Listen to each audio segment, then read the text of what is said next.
ॐ स्थापकाय च धर्मस्य सर्वधर्मस्वरूपिणे अवतारवरिष्ठाय रामकृष्णाय ते नमः। नमस्कार। सुरेंद्रनाथ मित्र की जीवन यात्रा का चिंतन हम कर रहे हैं। जनवरी 1882 ऐसा वर्णन है कि उस दिन सुरेंद्रनाथ मित्र, राम, मनोमोहन और उनके और एक भक्त केदार सभी लोग श्री रामकृष्ण के पास पहुँचे हैं और केदार श्री रामकृष्ण देव को कहने लगे कि आपने रामचंद्र, सुरेंद्र तथा मनोमोहन इनको तो चरणों में आश्रय दे दिया है, लेकिन खास करके सुरेंद्र को लक्ष्य करके केदार कहने लगे कि आप एक बार दया कीजिए ताकि यह निस्तार प्राप्त कर लें, इनकी सब समस्याएं का समाधान हो जाए। केदार की बात सुनकर श्री रामकृष्ण कहने लगे कि मैं कर ही क्या सकता हूँ, मुझ में इतना सामर्थ्य कहाँ। अगर ईश्वर के मन में जो हो, ईश्वर की इच्छा से, परमेश्वर की इच्छा से जो होगा वह होगा। और बड़े ही निर्विकार मन से एक तरह श्री रामकृष्ण पंचवटी में जाकर, दक्षिणेश्वर में जो पंचवटी है वहाँ जाकर बैठ गए। संध्या का समय था और श्री रामकृष्ण देव के द्वारा दिया गया यह जो एक उत्तर है, बड़ा ही शुष्क सा जवाब श्री रामकृष्ण देव के द्वारा दिया गया है, जिसे सुनकर सुरेंद्रनाथ काफ़ी दुखी हो गए हैं। और ये जो रूखापन श्री रामकृष्ण एक तरह से दिखाते हैं वह सुरेंद्रनाथ सहन कर नहीं पाए और वे भी पंचवटी में जाकर श्री रामकृष्ण देव के सामने खूब रो रो कर अपने सारे जीवन में जितने भी उनके द्वारा जो गलत काम हो गए हैं, अपने सारे अपराधों का उन्होंने जैसे पूरी फेरिस्त, पूरी लिस्ट जैसे एक के बाद एक सभी अपराध कबूल कर लिए और खूब रोने लगे। तो धीरे धीरे करुणामय श्री रामकृष्ण उनको कहने लगे, आशीर्वाद देते हुए कहने लगे, चिंता मत करो, चिंता मत करो, आनंद करो, आनंद करो। इस तरह से हम देखते हैं कि सुरेंद्रनाथ मित्र के जीवन में श्री रामकृष्ण देव के सान्निध्य में आने के बाद एक तरह से धीरे धीरे उनके कुसंस्कार भी कट गए। उनके जीवन से यह जो उनका मन हमेशा गलत राह पर चल रहा था, मन इन सभी को एक तरह से अंकुश लग गया और श्री रामकृष्ण देव की भक्ति करने में ही सुरेंद्रनाथ अपने आप को धन्य मानने लगा। और उनको, सुरेंद्रनाथ मित्र को भी श्री रामकृष्ण देव की सेवा करने की खूब अच्छी संधियाँ बार बार मिलती गई। ऐसा वर्णन आता है कि एक बार सुरेंद्रनाथ के उद्यान गृह में श्री रामकृष्ण गए हुए थे। बहुत अच्छा माहौल बन गया था, संकीर्तन हुआ था, आनंद हुआ था, प्रसाद का वितरण इत्यादि भी हुआ था। और थोड़े देर के बाद में सब जैसे उत्सव समाप्त हो जाने के बाद श्री रामकृष्ण जब दक्षिणेश्वर जाने के लिए प्रस्तुत हो गए तो एक सुंदर वर्णन मिलता है कि सुरेंद्र का कल्याण हो, इस भावना से श्री रामकृष्ण सुरेंद्रनाथ के जो उद्यान गृह था, उनका जो मकान है, तो प्रत्येक कमरे में जा जाकर श्री रामकृष्ण देव भगवान का नाम उच्चारण करते हुए सारे घर में उन्होंने घूम घूम कर पूरा घर देख लिया। और फिर एक जगह खड़े होकर उन्होंने कहा कि मैंने पूरी खाई नहीं है, ज़रा तुम कुछ खाने के लिए ले आओ।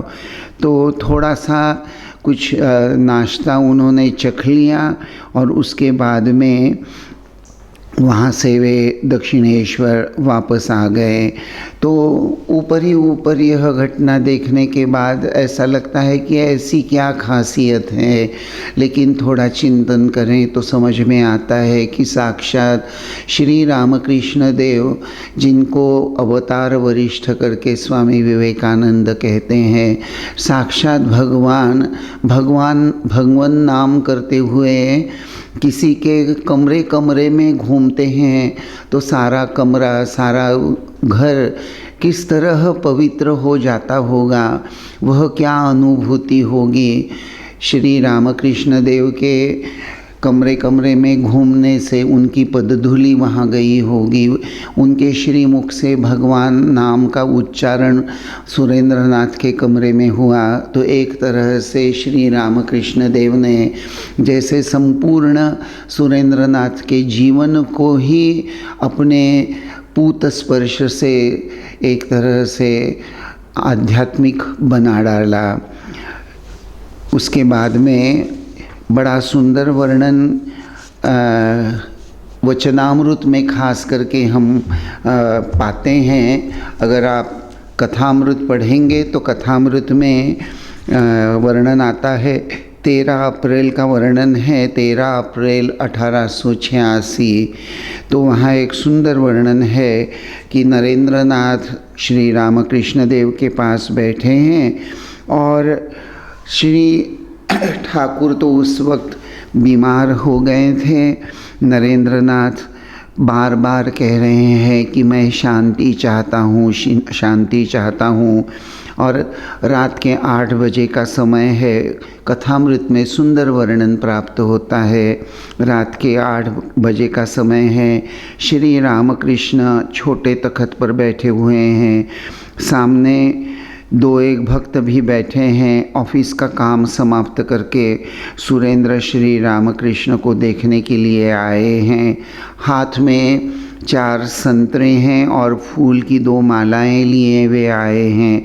सुरेंद्र एक बार भक्तों की ओर तथा एक बार श्री रामकृष्ण की ओर देख रहे हैं और अपनी हृदय की सारी बातें कहे जा रहे हैं।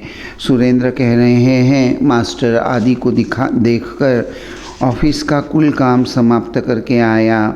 मैंने सोचा 2 नावों पर पैर रखकर क्या होगा, अतएव काम समाप्त करके जाना ही ठीक है। आज एक तो पहला वैशाख है, दूसरे मंगलवार का दिन, काली घाट जाना नहीं हुआ।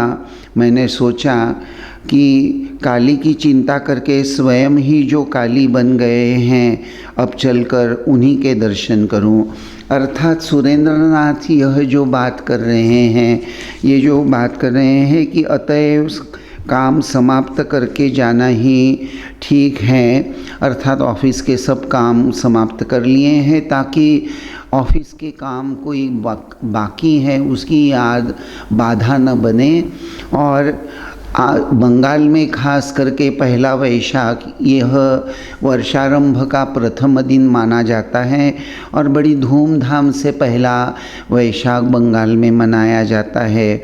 तो पहली बात, उस दिन पहला वैशाख अर्थात बंगालियों की दृष्टि से बड़ा ही पवित्र दिवस। दूसरा, वह मंगलवार का दिन है। बंगाल में मंगलवार यह देवी का वार माना जाता है, भगवती का वार माना जाता है। और तीसरे, सुरेंद्रनाथ अपने मन की बात जो यहाँ व्यक्त कर रहे हैं कि काली का चिंतन करने से स्वयं ही जो काली बन गए हैं, अर्थात श्री रामकृष्ण देव जो सदा से माँ काली का, भवतारिणी का चिंतन करते करते ही कालीमय हो गए हैं। तो सुरेंद्रनाथ मित्र कहते हैं कि मैंने सोचा कि अब चलकर उन्हीं के दर्शन करूं। अर्थात श्री रामकृष्ण देव का दर्शन करना और काली माँ का दर्शन करना दोनों एक ही हैं। अर्थात श्री रामकृष्ण देव साक्षात भगवान हैं, यह भाव यहाँ व्यक्त हो जाता है, जो सुरेंद्र नाथ के अंतःकरण की बात है, हृदय की बात है। सुरेंद्र नाथ की बात सुनकर श्री रामकृष्ण मुस्कुरा रहे हैं। उसके बाद एक छोटा सा वर्णन आकर यह परिच्छेद यहाँ ख़त्म होता है। वहाँ सुरेंद्र नाथ कहते हैं कि मैंने सुना है गुरु और साधु के दर्शन के लिए कोई जाए तो उसे कुछ फल फूल लेकर जाना चाहिए, इसीलिए फल फूल मैं ले आया हूँ और आपके लिए यह सब खर्च ईश्वर ही मेरा मन जानता है। किसी को एक पैसा खर्च करते हुए भी कष्ट होता है, पर कुछ लोग लाखों रुपए बिना किसी हिचकिचाहट के खर्च कर डालते हैं। ईश्वर तो हृदय की भक्ति देखते हैं, तब ग्रहण करते हैं। तो इस कदर श्री रामकृष्ण देव को उद्देश्य करके सुरेंद्र नाथ यह जो बात बता रहे हैं कि बहुत बार प्रश्न पैसे का नहीं है, प्रश्न वस्तु का नहीं है, प्रश्न होता है ईश्वर के लिए हृदय में भक्ति धारण करने का। और यह बात जैसे सुरेंद्र नाथ या श्री रामकृष्ण देव सुरेंद्र नाथ को निमित्त बनाकर हम लोगों को ही शिक्षा दे रहे हैं। सुरेंद्र नाथ की बात सुनकर श्री रामकृष्ण सिर हिलाकर संकेत कर रहे हैं कि तुमने जो कहा ठीक कहा। सुरेंद्र फिर कह रहे हैं, कल संक्रांति थी, मैं यहाँ तो नहीं आ सका, परंतु घर में फूलों से आपके चित्र को खूब सुसज्जित किया। देखिए यहाँ फिर से एक बार हमारे लिए एक आध्यात्मिक उन्नति की दृष्टि से एक सुझाव यहाँ सुरेंद्र नाथ के द्वारा श्री रामकृष्ण देव हम सब गृही लोगों को, सभी लोगों को जैसे समझा रहे हैं। सुरेंद्र नाथ यह जो श्री रामकृष्ण देव को बता रहे थे कि कल संक्रांति थी, तो संक्रांति भी हमारे भारत में सनातन धर्म में एक शुभ दिवस माना जाता है। और सुरेंद्र नाथ कहते हैं कि कल मैं यहाँ नहीं आ सका, अर्थात श्री रामकृष्ण देव के दर्शन को नहीं आ सका, परंतु दर्शन नहीं कर सका दक्षिणेश्वर आकर तो क्या हुआ। वे कह रहे हैं कि अपने ही घर में मैंने आपके चित्र को खूब सुसज्जित करके एक तरह से उसका पूजन किया।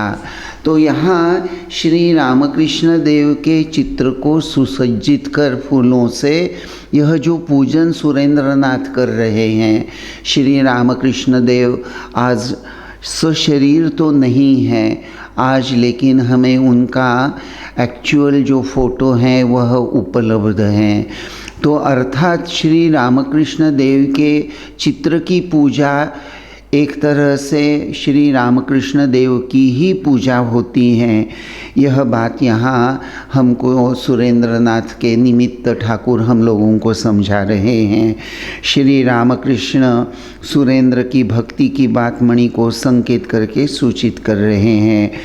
सुरेंद्र कह रहे हैं, आते हुए ये 2 मालाएं ले ली 4 आने की, और अर्थात वह 2 मालाएं उन्होंने श्री रामकृष्ण देव को समर्पित कर दी। तो इस तरह से यहाँ हम देखते हैं कि सुरेंद्र के अंतःकरण में जो श्री रामकृष्ण देव के प्रति भक्ति है, उस भक्ति का यह जो सुंदर दर्शन हमें कथामृत में प्राप्त होता है।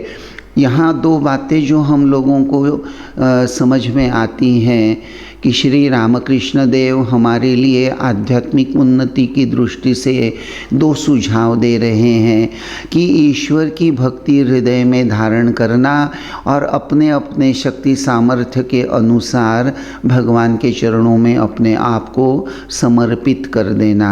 और दूसरी बात, श्री रामकृष्ण देव का चित्र, उस चित्र के आधार से ही उनकी दिव्य शक्ति वहाँ जहाँ भी वह फोटो होता है वह चित्र होता है, वहाँ वह शक्ति विराजमान रहती है। दूसरा एक ऐसा प्रसंग वचनामृत में ही आता है, 17 अप्रैल का प्रसंग है, रात के 9 बजे का समय है। सुरेंद्र आदि भक्तों ने श्री रामकृष्ण को फूलों की माला लाकर समर्पण की। कमरे में बाबूराम, सुरेंद्र, लाटू मास्टर आदि हैं। श्री रामकृष्ण ने सुरेंद्र की माला स्वयं अपने गले में धारण कर ली हैं। सब लोग चुपचाप बैठे हैं। श्री रामकृष्ण एकाएक सुरेंद्र को इशारे से बुला रहे हैं। सुरेंद्र जब पलंग के पास आए तब उस प्रसादी माला को श्री रामकृष्ण देव ने सुरेंद्र नाथ को पहना दिया। माला पाकर सुरेंद्र ने प्रणाम किया। श्री रामकृष्ण फिर उन्हें इशारा करके पैरों पर हाथ फेरने के लिए कह रहे हैं। कुछ देर तक सुरेंद्र ने श्री रामकृष्ण देव के पैर दबाए, ऐसा वर्णन आता है। देखिए यहाँ एक ये जो वर्णन मैंने आपको पढ़कर सुनाया खास करके, वह इसलिए कि अगर हमारी आंतरिकता सच्ची होती है तो भगवान भी हमारे द्वारा चढ़ाया गया जो कुछ भी हो, सामान्य से सामान्य वस्तु भी हो, लेकिन अगर आंतरिकता है, हृदय में ईश्वर के प्रति, अपने इष्ट देवता के प्रति अगर प्रेम है तो निश्चित रूप से भगवान वह सब ग्रहण करते हैं। सुरेंद्रनाथ मित्र की रामकृष्ण संघ में एक बहुत प्रधान भूमिका है। 16 अगस्त 1886 श्री रामकृष्ण देव ने काशीपुर उद्यान भवन में अपनी अवतार लीला समाप्त कर ली और उसके बाद में वर्णन प्राप्त होता है कि काशीपुर के उद्यान भवन में जहाँ ये सभी लोग श्री रामकृष्ण देव की पूजा सेवा में लगे हुए थे, सभी लोग अब श्री रामकृष्ण देह में नहीं रहे, तो गृही भक्तों ने वहाँ जो वे चंदा इकट्ठा करके जो सेवा के रूप में पैसे दिया करते थे वह सब बंद हो गया और बाकी सब जो अंतरंग भविष्य में होने वाले अंतरंग शिष्य थे वे सभी को ये गृही भक्तों ने बता दिया कि अब आप लोग अपने अपने घर चले जाओ। और इसी तरह सभी यंग लड़के जो हैं जो श्री रामकृष्ण देव की सेवा में थे सभी अपने अपने घर जाने के लिए मजबूर हो गए। लेकिन उनके अंतःकरण में त्याग वैराग्य की और भगवत प्राप्ति की जो तीव्र भावना थी उसको नज़र में रखते हुए ही एक दिन सुरेंद्रनाथ अपने पूजा घर में ध्यान करते हुए बैठे थे और उसी वक्त श्री रामकृष्ण देव प्रकट हो गए और कहने लगे कि यहाँ बैठकर तुम क्या कर रहे हो? मेरे लड़के इधर उधर घूमकर खाने के लिए 2 जून अन्न जुटाने में सारे इधर उधर उनको घूमना पड़ रहा है, तुम उनकी देखभाल करो। एक तरह से श्री रामकृष्ण देव से यह आदेश प्राप्त होते ही सुरेंद्रनाथ सीधे विवेकानंद जी के पास चले गए और उन्होंने कहा कि हे देखो, तुम लोग इधर उधर कहाँ जाकर भटक रहे हो, तुम ऐसा करो कि कोई एक अच्छा सा घर किराए से ले लेना और मैं सब खर्चा इसका वहन करूँगा। और इस प्रकार से सुरेंद्रनाथ विवेकानंद आदि सभी सन्यासी शिष्यों को इकट्ठा लाने के लिए भी निमित्त बन गए और अर्थात स्वामी विवेकानंद जी जो एक तरह से सभी के लीडर थे, उन्होंने एक मकान 11 रुपए में किराए पर ले लिया और वहाँ श्री ठाकुर का फोटो स्थापन करके एक तरह से रामकृष्ण संघ का वह प्रथम केंद्र बन गया। और हम देखते हैं कि श्री रामकृष्ण देव को या यह रामकृष्ण संघ स्थापन करने में सुरेंद्रनाथ की यह एक बहुत बड़ी भूमिका यहाँ नज़र आती है। जैसा हम जानते हैं श्री रामकृष्ण देव के जो छायाचित्र लिए गए हैं उनमें 3 छायाचित्र मुख्य माने जाते हैं और इन छायाचित्रों को, अर्थात जिसको आजकल की भाषा में चलती हिंदी में हम फोटोग्राफ कहते हैं, सुरेंद्रनाथ मित्र उनके प्रयत्न से श्री रामकृष्ण देव का जो दूसरा फोटोग्राफ लिया गया उसमें सुरेंद्रनाथ मित्र की, वैसे देखा जाए तो प्रधान भूमिका ही है। अर्थात सुरेंद्रनाथ मित्र के द्वारा यह श्री रामकृष्ण देव की लीला में क्या क्या बातें हुई, यह अगर हम थोड़ा सोचने का प्रयास करते हैं तो ऐसा लगता है कि जैसे श्री रामकृष्ण देव के संपर्क में आने के पश्चात जो भी गृही भक्त हैं, अधिकांश इन सभी गृही भक्तों के अंतःकरण में भगवान दर्पहारी होते हैं, अर्थात अहंकार को दूर करने वाले होते हैं। गरीब, हीन, दीन और भक्तिमय लोगों के सुहृद होते हैं। यह बात सुरेंद्रनाथ मित्र के उदाहरण के द्वारा विशेष रूप से सामने आती ही है। उसी के साथ साथ श्री रामकृष्ण देव ने सुरेंद्र को निमित्त बनाकर जैसे सारे विश्व को एक संदेश दिया कि देखो, जब सोने के लिए जाओगे तो ईश्वर को माँ माँ कह कर पुकारना।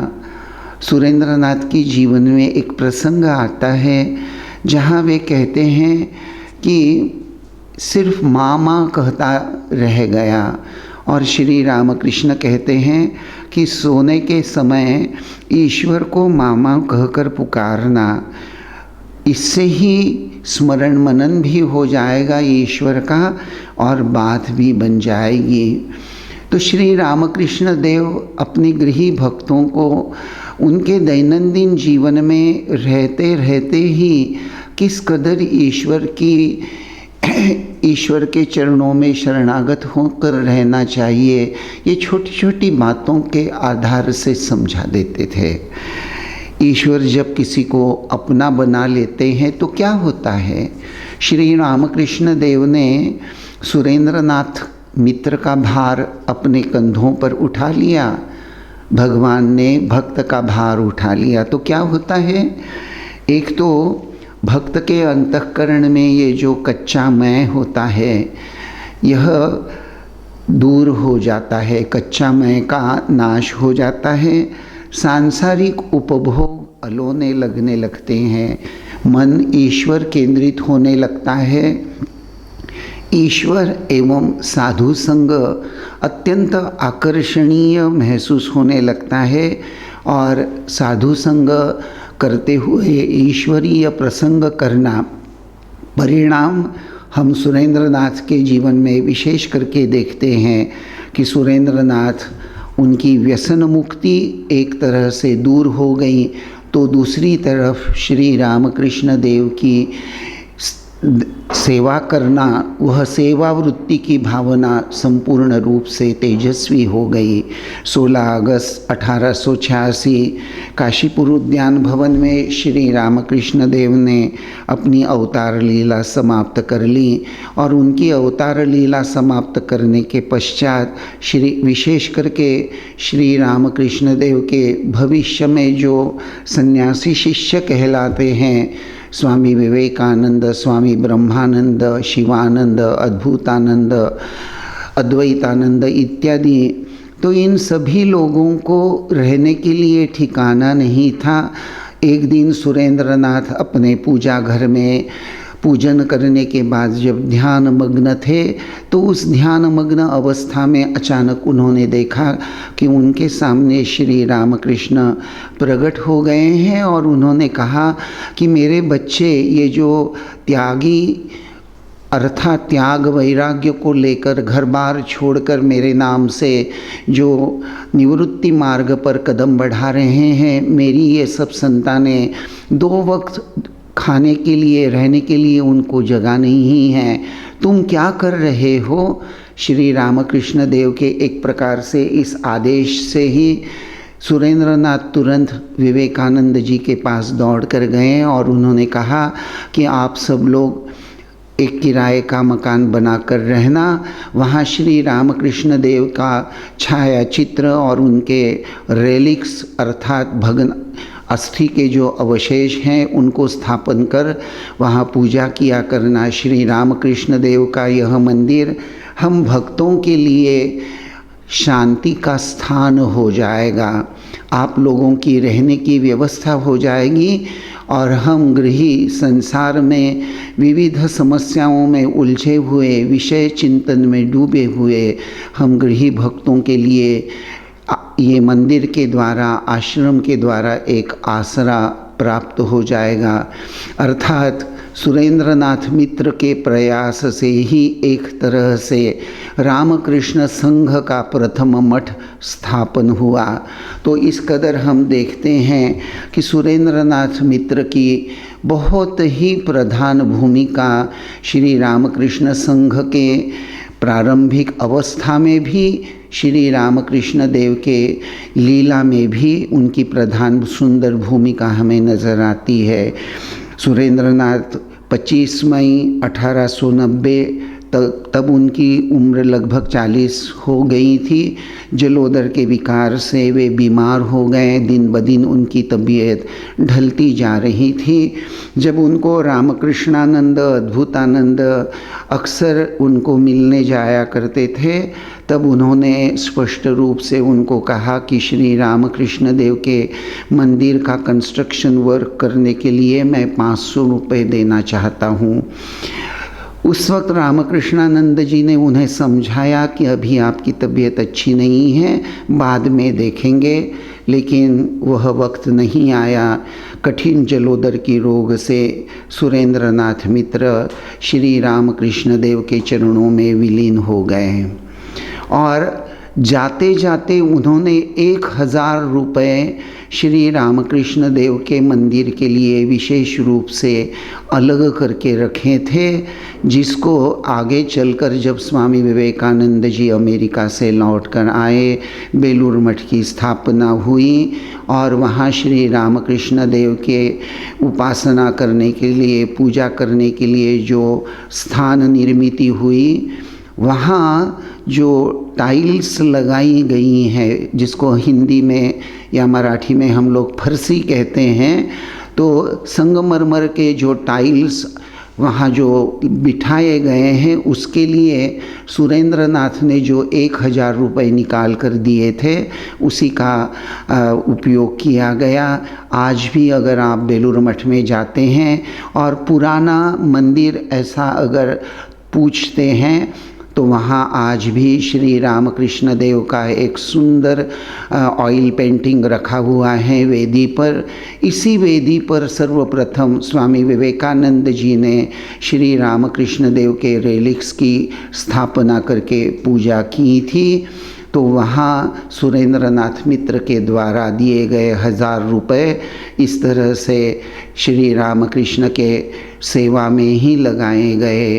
तो इस कदर सुरेंद्रनाथ मित्र की यह बड़ी ही भक्तिपूर्ण ऐसी अद्भुत कहानी है, जिसका चिंतन हमें निश्चित रूप से श्री रामकृष्ण देव के प्रति पूजा, सेवा और श्रद्धा बढ़ाने में मददगार साबित होता है। धन्यवाद।